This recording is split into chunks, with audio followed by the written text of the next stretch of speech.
before being sold at a 20% loss. This condo was sold at a $220,000 loss in 2 years. That's a 21.8% loss. Tack on that 20% inflation.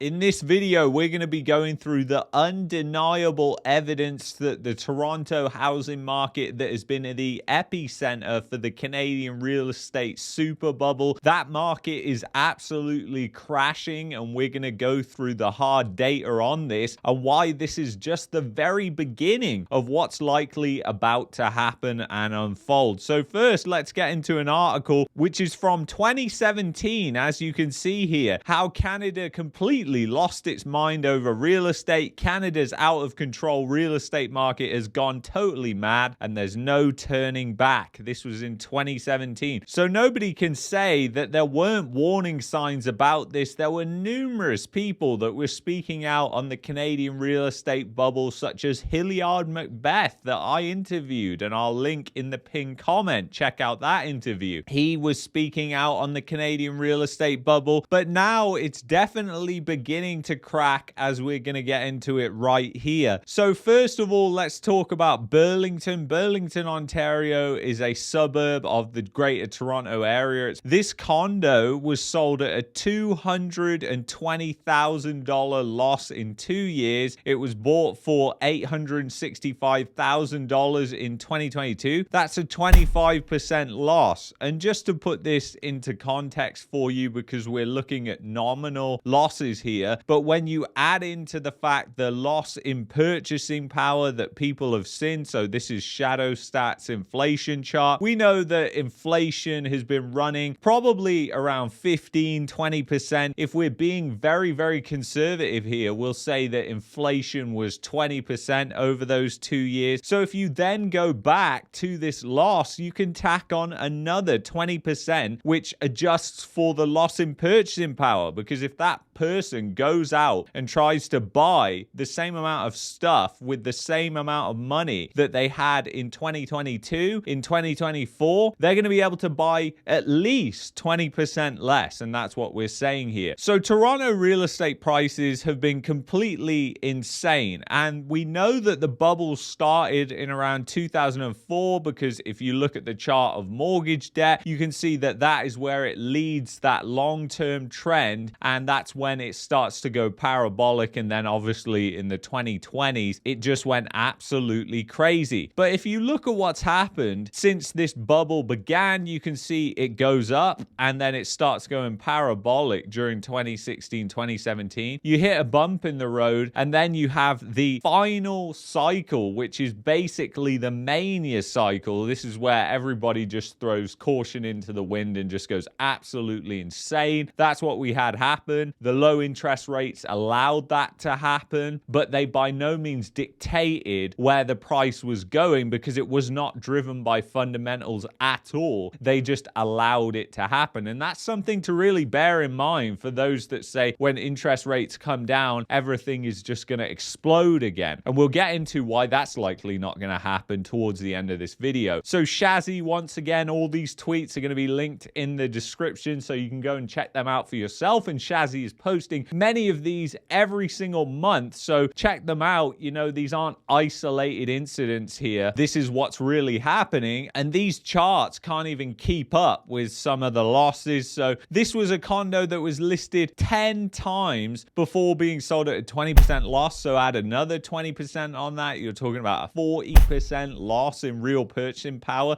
So it was a great hold, that Toronto real estate, wasn't it? A lot of these people are obviously investors and speculators, and a lot of these people are going to be just normal average people as well. Not many, because the income that you would need to qualify for a loan to buy a house in Toronto is very high, so you can't really say that these are the average people that are buying, but certainly like average people are getting caught up in this bubble and hysteria as well, because often high prices are seen as strength. Like if the price is really high, that must must mean that it's never going to come down. And even if it comes down, it's not going to come down that much and it won't affect me. So anyway, let's take a look at this. Toronto detached home plummets. Toronto, Ontario in 2021. A Toronto detached home on Yarrow Road was sold for $950,000. Once listed at $1 million in 2023, now sold in June 2024 for $742,000. That's a 21.8% loss, and tack on that 20% inflation, which is being very conservative considering this actually sold in 2021, more like 30 or 40% probably. But you're talking about a 41.8% loss in real purchasing power. It is crazy what people are taking in terms of these losses. And yeah, it's pretty bad when you really think about it. And then you've got Oakville, again, another suburb of Toronto. Aggressive buyers take a tectonic loss of $316,000 in less than 1 year on this brand new Oakville townhome. Last September, only 10 months ago, buyers offer up $1,000 over asking for this Oakville townhome 1 day after it was listed. Last month, the buyers finally sold it for a whopping $316,000 loss. New properties are getting hammered. And a lot of these new properties are overpriced. They're still overpriced. When you look at the used resale market for homes, it's a lot cheaper to go there versus buying a new home. And they wonder why these developers are getting new businesses and the government keeps coming in and saying, we need to build more homes, build more homes, build more homes. But nobody can afford these homes. The only type of people who are buying these homes are speculators and investors, really, along with those people who get duped into thinking that it's a good idea to put their money into this market. And even when you look at Calgary and the surrounding area, I have contacts that are in the new construction industry that are in Calgary working on massive projects here. And most of the sales that are happening, and there's very few actually, considering how hot the used resale market is, are speculators. And we've covered this before on this channel with multiple people on the same road trying to list their single family home to rent because they're all speculators and they're listing it to rent at an unbelievably high price that nobody can afford, and it's sat empty for months on end. And then you wonder why they take huge losses like this one here in Oakville. Toronto beaches getting washed. Toronto, Ontario, someone lost more than $300,000 on a condo in the beaches, Toronto. It was bought for $1.5 million in 2022 and just sold for $1.2 million. Who paid $1.5 million for a 2-bedroom condo in the beaches? And Shazzy is right to point this out because that is completely insane when you think about the average income, household income in Toronto being around $70,000. If you're even going to argue that the middle class should be able to afford a 2-bedroom condo in Toronto, that's fine. But $1.5 million, well, how on earth did prices get to that level when the median income is around $70,000 for an entire household, right? You've got to work that out. How did that happen? It happened because of massive speculation, obviously, a massive rampant fraud, which we know is going on in this market, and I've covered many, many times. So, and then you've got all these court decisions and things that are happening, buyers being sued now for backing out of deals. You've got overbidders financially demolished in court decision after being ordered to pay more than $400,000 for failing to close. You've got a lot of people who walked away and they overbidded for these homes, and then they walked away because guess what? They had second thoughts, or they saw the market turn maybe, or saw something better and they decided to walk away. But when you're talking about these massive numbers, these are huge losses that people can be taking in court. You know, you're not talking about a $300,000 house. You're talking about a $1.85 million house. And a lot of these people would have been getting financing as well on the home. So they don't even have the money. It's majority finance anyway. They're probably just putting the minimum 20% down for a home of that value. And then, yeah, they're getting financing on the rest. And it's not just an isolated case. Again, Toronto home sellers demolished. Sellers hit with a massive $525,000 judgment for backing out of a deal after agreeing to sell this Toronto home for $2.1 million. The sellers accused their own realtors of pressure tactics and backed out of the deal. Buyers moved on and bought another property a few months later for $2.7 million,